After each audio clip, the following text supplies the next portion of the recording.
ব্রাহ্মণবাড়িয়ার ঐতিহ্যবাহী ছানামুখী মিষ্টি এবার পেল জিআই বা ভৌগোলিক নির্দেশক পণ্যের স্বীকৃতি। ছানামুখী চতুর্ভুজ ও ছোট আকারের মিষ্টান্ন। গরুর দুধের ছানা থেকে তৈরি করা হয় জনপ্রিয় ছানামুখী মিষ্টি। এর ভেতরের অংশ নরম এবং ওপরের শুকনো অংশে থাকে জমাট বাঁধা চিনির আবরণ। 24 সেপ্টেম্বর শিল্প মন্ত্রণালয়ের আওতাধীন প্রতিষ্ঠান পেটেন্ট ডিজাইন ও ট্রেডমার্কস অধিদপ্তর ব্রাহ্মণবাড়িয়ার ছানামুখী জিআই পণ্য হিসেবে নিবন্ধিত হওয়ার বিষয়টি নিশ্চিত করেছে। ব্রাহ্মণবাড়িয়ার আদর্শ মাতৃভাণ্ডারে ৪৩ বছর ধরে ছানামুখী তৈরি করেন দুলাল চন্দ্র পাল। জানালেন সুস্বাদু এই মিষ্টি তৈরির রহস্য।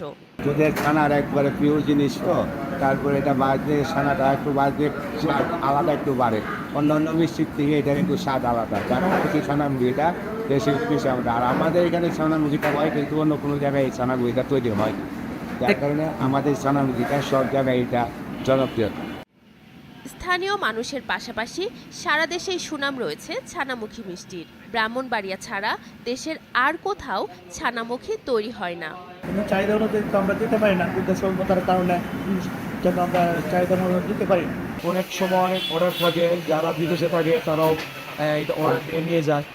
এটা ড্রাই হওয়াতে 4-5 দিন সংগ্রহ করা যায়। জিআই পণ্য হিসেবে স্বীকৃতি পাওয়ায় ছানামুখী মিষ্টি আরও জনপ্রিয়তা পাবে এমন প্রত্যাশা স্থানীয় ব্যবসায়ীদের।